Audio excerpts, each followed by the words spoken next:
South Indian চলচ্চিত্রের বর্তমান সময়ের কিংবদন্তি তারকা রজনীকান্তের আগামী দিনে মুক্তির অপেক্ষায় রয়েছে কুলি চলচ্চিত্রটি অবশ্য আগস্ট মাসের 14 তারিখে মুক্তি পাচ্ছে গোটা ভারতে।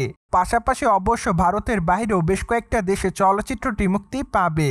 তাই তো বলাই বাহুল্য যে বর্তমানে চলচ্চিত্রের অ্যাডভান্স টিকিট বিক্রির প্রক্রিয়া শুরু হয়ে গিয়েছে। যদিও বর্তমানে চলচ্চিত্রের অ্যাডভান্স বুকিং ভারতের মধ্যে প্রায় 50 কোটি ছাড়িয়েছে। তাই তো অনুমান করা যাচ্ছে যে রজনীকান্তের কুলি চলচ্চিত্রটি হয়তো মুক্তির পর নতুন এক রেকর্ড করবে বক্স অফিসে। কেননা মাত্র কয়েকটা দিন আগে অবশ্য জানা যায় নর্থ আমেরিকাতে চলচ্চিত্রটির অ্যাডভান্স প্রি বুকিং বাবদ প্রায় $25 কোটি বেশি ইনকাম ছাড়িয়েছে। তাই তো বলাই বাহুল্য যে খবরটি প্রকাশ্যে আসার পর বর্তমানে এইটুকু অনুমান করা যাচ্ছে যে চলচ্চিত্রটিকে কেন্দ্র করে দর্শকদের মধ্যে দিনের পর দিন কৌতূহল বাড়ছে। তাই তো চলচ্চিত্রটি মুক্তির আগে সকল দর্শকরা চলচ্চিত্রের অগ্রিম টিকিট কিনছে।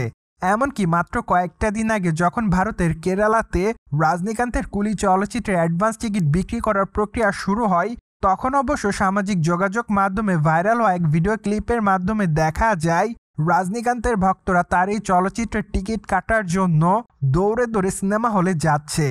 যদিও প্রথম দিকে অবশ্য দেখা যায় সকল ভক্তরা সিনেমা হলের গেটের সামনে ভিড় করে, তারপরে অবশ্য যখন সিনেমা হলের মেন গেট খোলা হয় তখনই অবশ্য দেখা যায় দর্শকরা দৌড়ে দৌড়ে কে কার আগে গিয়ে চলচ্চিত্রের অ্যাডভান্স টিকিট কিনবে। সো কেরালার এই ভিডিওটুকু দেখে এইটুকু বোঝা যাচ্ছে যে রজনীকান্তের এই চলচ্চিত্রটি যখন মুক্তি পাবে তখন অবশ্য বক্স অফিসে সকল রেকর্ড ভেঙে দিবে এমনটাই অনুমান করা যাচ্ছে।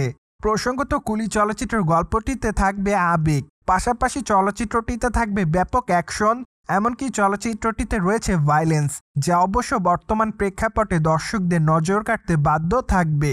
তাই তো সবকিছু মিলে এইটুকু অনুমান করা যাচ্ছে যে রজনীকান্তের এই চলচ্চিত্রটি হয়তো তার মুক্তিপ্রাপ্ত জেলার চলচ্চিত্রের রেকর্ডও ভেঙে দিতে পারে।